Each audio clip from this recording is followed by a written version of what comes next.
BPL APL ಕಾರ್ಡ್ದಾರರಿಗೆ ಹೊಸ rules, ಇನ್ಮುಂದೆ ಹಲ್ಲಿನ ಚಿಕಿತ್ಸೆಗೂ ಸಿಗುತ್ತೆ ಉಚಿತ ಸರ್ಕಾರಿ ವಿಮೆ. ಜನಸಾಮಾನ್ಯರಿಗೆ ಖಾಸಗಿ ಆಸ್ಪತ್ರೆಗಳಲ್ಲಿ ಹಲ್ಲಿನ ಚಿಕಿತ್ಸೆ ಮಾಡಿಸುವುದು ಎಂದರೆ ಸಾವಿರಾರು ರೂಪಾಯಿಗಳ ಖರ್ಚಿನ ಹೊರೆ. ಇದೇ ಕಾರಣಕ್ಕೆ ಹಲ್ಲು ನೋವಿದ್ದರೂ ಅನೇಕರು ಆಸ್ಪತ್ರೆ ಮೆಟ್ಟಿಲೇರಲು ಹಿಂದೇಟು ಹಾಕುತ್ತಾರೆ. ಆದರೆ ಇದೀಗ ರಾಜ್ಯ ಸರ್ಕಾರ ದಂತ ಆರೋಗ್ಯದ ವಿಷಯದಲ್ಲಿ ರಾಜ್ಯದ ಜನತೆಗೆ ಭರ್ಜರಿ ಸಿಹಿ ಸುದ್ದಿ ನೀಡಿದೆ. ಇನ್ನು ಮುಂದೆ ಹಲ್ಲಿನ ದುಬಾರಿ ಚಿಕಿತ್ಸೆಗೂ ಸರ್ಕಾರಿ ವಿಮಾ ಯೋಜನೆಯ ಲಾಭ ಸಿಗಲಿದೆ.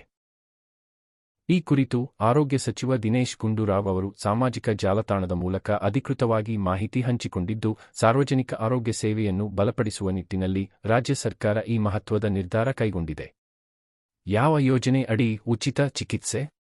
ಆಯುಷ್ಮಾನ್ ಭಾರತ್ ಹಾಗೂ ಮುಖ್ಯಮಂತ್ರಿಗಳ ಆರೋಗ್ಯ ಕರ್ನಾಟಕ ಯೋಜನೆಯಡಿ ಇನ್ನು ಮುಂದೆ ಹಲ್ಲಿನ ಅತ್ಯಂತ ಪ್ರಮುಖ ಚಿಕಿತ್ಸೆಯಾದ ರೂಟ್ ಕ್ಯಾನಲ್ ಅನ್ನು ಸೇರ್ಪಡೆಗೊಳಿಸಿ ಸರ್ಕಾರ ಆದೇಶ ಹೊರಡಿಸಿದೆ.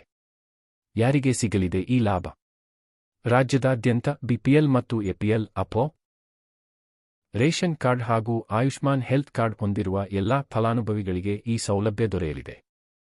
ಏನೆಲ್ಲ ಉಚಿತವಾಗಿ ಸಿಗಲಿದೆ? 1. ಎಲ್ಲಾ ಹಲ್ಲುಗಳಿಗೂ ಚಿಕಿತ್ಸೆ. ಈ ಹೊಸ ಯೋಜನೆಯಡಿ ಮುಂಭಾಗ ಮತ್ತು ಹಿಂಭಾಗದ ಹಲ್ಲುಗಳೆರಡರ ರೂಟ್ ಕ್ಯಾನಲ್ ಚಿಕಿತ್ಸೆಯನ್ನು ಒಳಗೊಳ್ಳಲಾಗಿದೆ. 2. ಸಂಪೂರ್ಣ ಪ್ಯಾಕೇಜ್.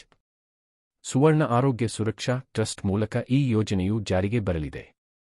ಚಿಕಿತ್ಸೆಗೆ ಬೇಕಾದ ಅಗತ್ಯ ವಸ್ತುಗಳು ಹಾಗೂ ವೈದ್ಯಕೀಯ ಪ್ರಕ್ರಿಯೆಯ ಸಂಪೂರ್ಣ ವೆಚ್ಚವನ್ನು ಈ ಪ್ಯಾಕೇಜ್ ಒಳಗೊಂಡಿರಲಿದೆ. 3. ನಯಾ ಪೈಸೆ ಖರ್ಚಿಲ್ಲ. ಈ ಯೋಜನೆಯಡಿ ರೋಗಿಗಳು ಆಸ್ಪತ್ರೆಗಳಲ್ಲಿ ಚಿಕಿತ್ಸೆಗಾಗಿ ಯಾವುದೇ ಹೆಚ್ಚುವರಿ ಹಣವನ್ನು ಪಾವತಿಸುವ ಅವಶ್ಯಕತೆ ಇರುವುದಿಲ್ಲ. ಚಿಕಿತ್ಸಾ ವೆಚ್ಚದಲ್ಲಿ ಏಕರೂಪತೆ ಮತ್ತು ಪಾರದರ್ಶಕತೆ ತರಲು ಕೇಂದ್ರ ಸರ್ಕಾರದ ಆರೋಗ್ಯ ಯೋಜನೆಯ ಪ್ಯಾಕೇಜ್ ದರಗಳನ್ನೇ ರಾಜ್ಯದಲ್ಲೂ ಅನ್ವಯಿಸಲಾಗಿದೆ ಎಂದು ಸಚಿವರು ತಿಳಿಸಿದ್ದಾರೆ.